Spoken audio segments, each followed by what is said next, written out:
So as we travel the world, and we do it every single day, there are some apps that we absolutely cannot live without. So in this video, we're going to tell you a few of our favorites. They're not on anybody else's list of favorite apps, and why we love those apps.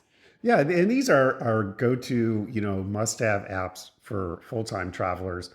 We've been traveling the world for 4.5 years now, and right now we're in sunny, beautiful Greece and enjoying Yay! ourselves.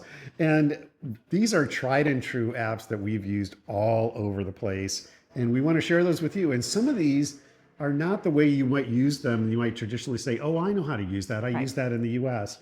This is a little bit different. It says the lights flicker on and off. The Greek ghost of our house. So I'm Chris, this is Steve. We are EatWalkLearn. We are ready to tell you about our first app. So first of all, everybody tells you about Google Maps and Google Translate. Great apps, get them. We're moving on to the next set of apps. So before we move on, I know we're not going to talk about Google Maps and Google Translate, but these are really, these are great apps to have. We're going to tell you about some other apps. I just said that, right? You did. Okay, good. So the first, we're going to talk about these in sets. So the first set of apps is your communication and safety apps.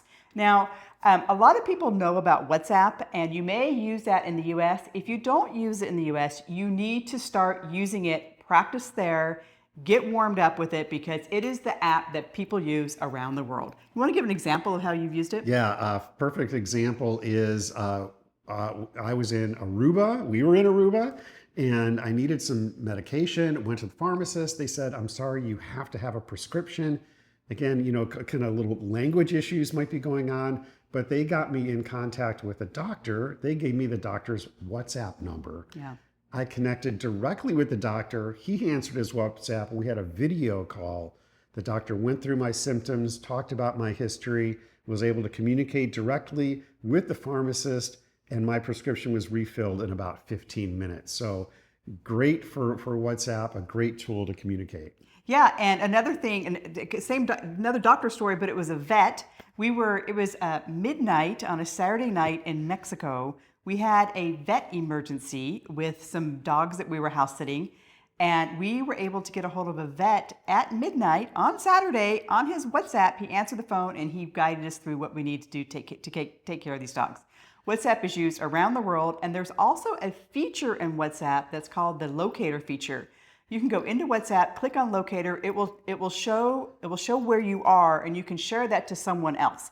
So if you need someone to find you, or you guys are trying to meet up in a market or something, you can geolocate yourself in WhatsApp and then just use the navigation to find yourselves in WhatsApp. It's great fantastic. Feature. Yeah. And we just use basic, simple things. This is how we communicate with our kids. So, as we could be 10 hours time zone difference, and, we're chatting with each other, or we're having, video calls, we're sending each other images.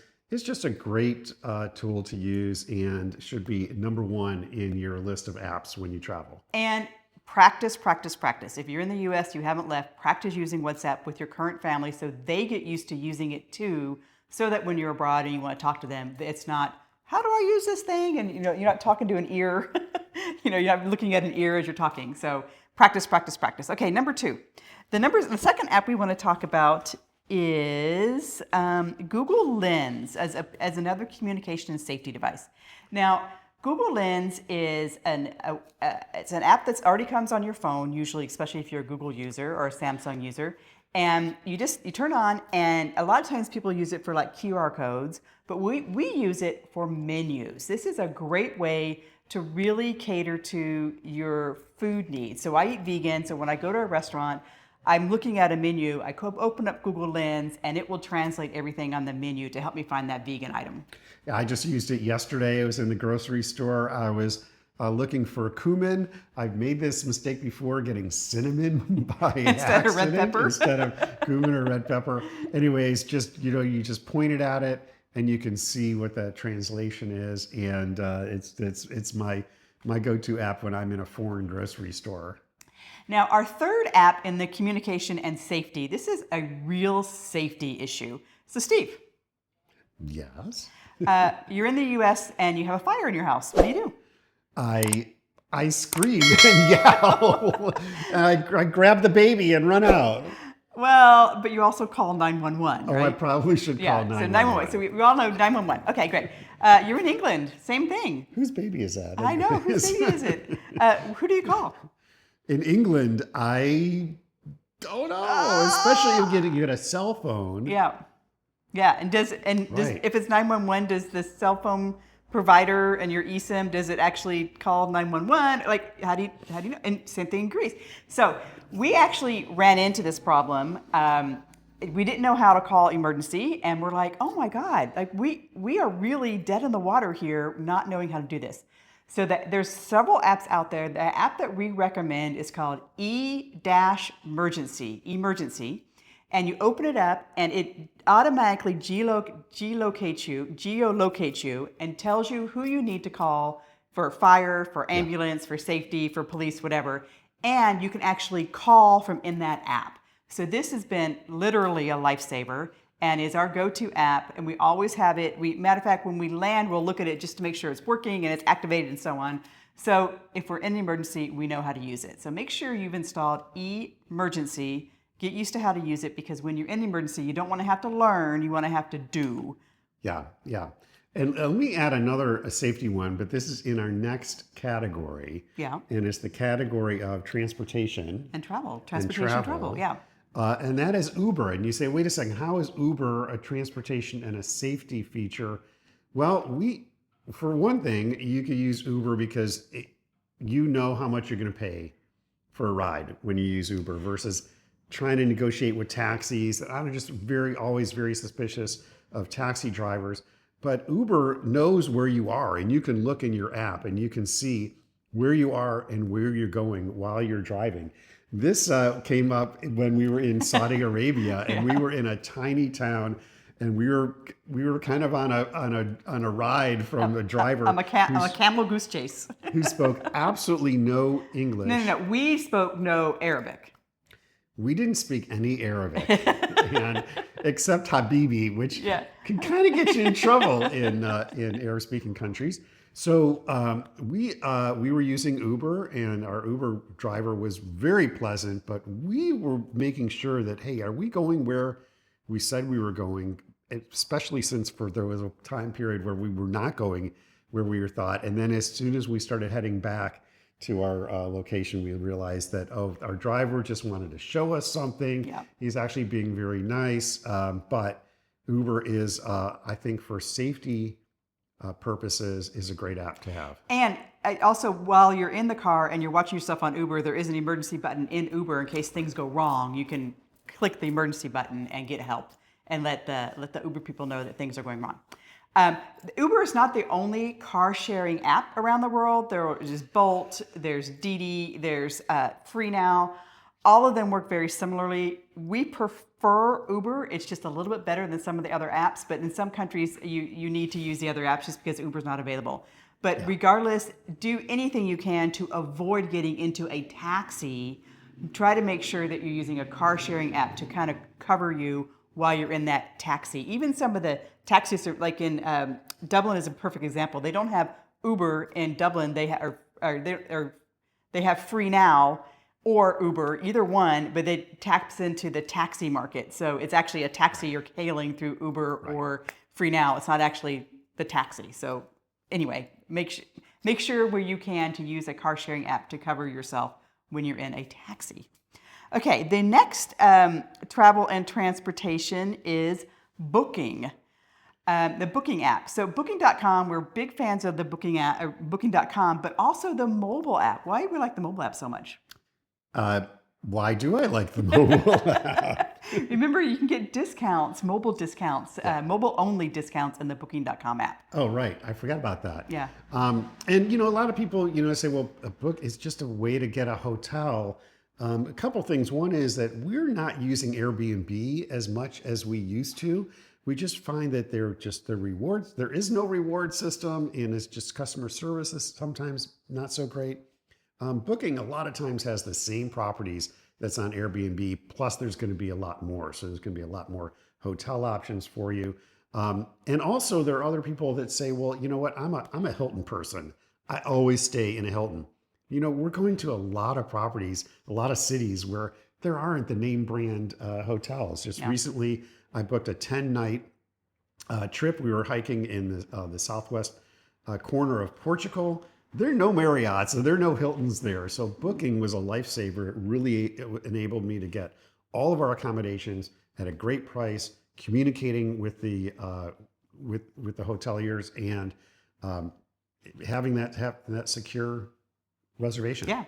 So we've got 2 more transportation apps and 2 activity apps coming up. So you're going to love the last one. Stay tuned for that. So the next one is Skyscanner.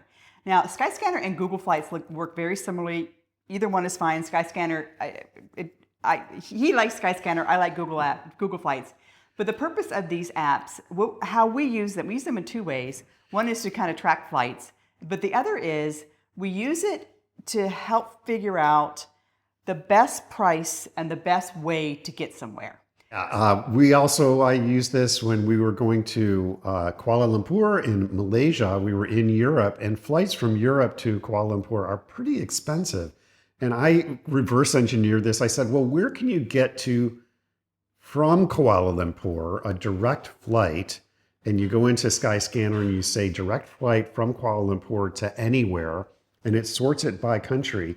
And they had really reasonable flights from Saudi Arabia. And I was like, okay, Saudi Arabia. Well, now how do I get to Saudi Arabia? Anyways. By Uber. By Uber.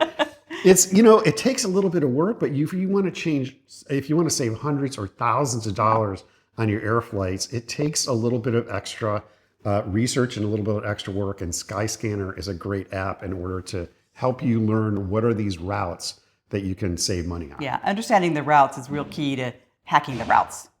Woo, that was wind that just blew through here.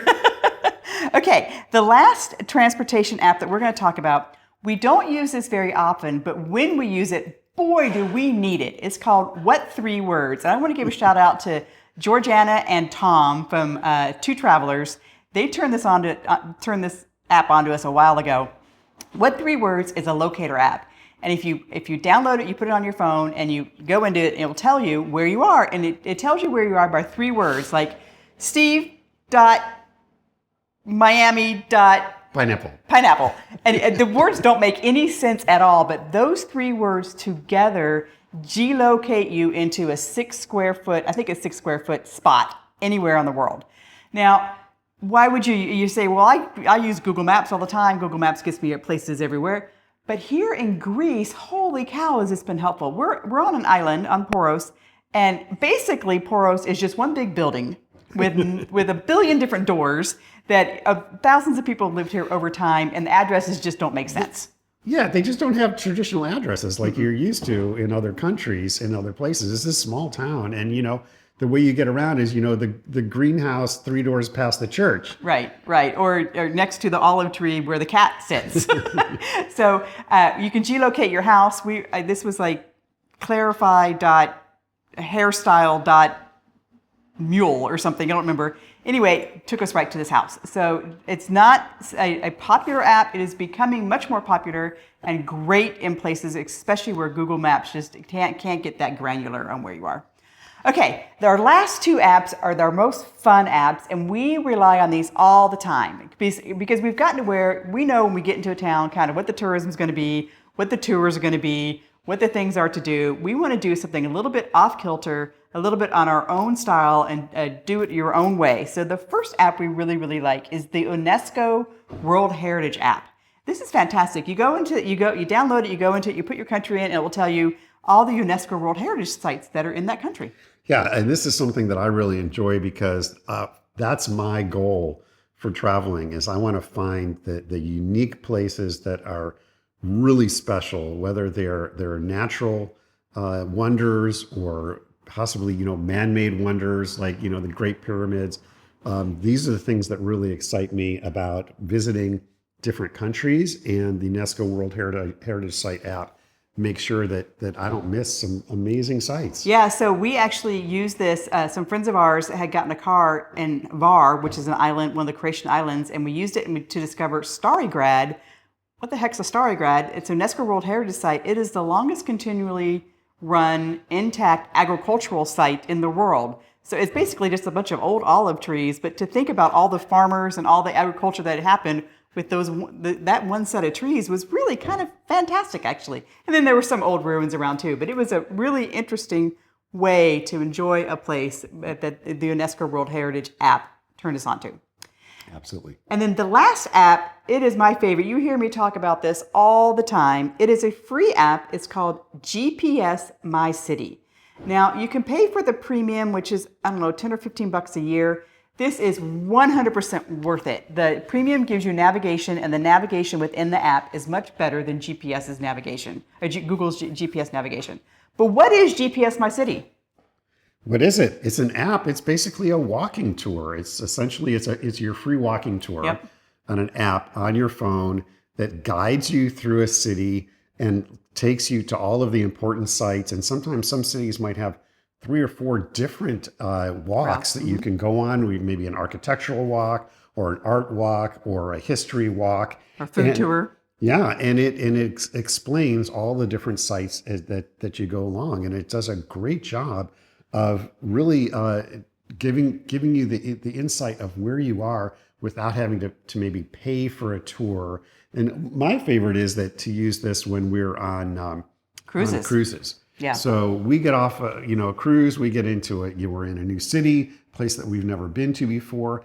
You can pay for those excursions and maybe take that bus tour or whatever, but we like doing things on our own, and GPS My City is a great app to really explore a city in a unique way.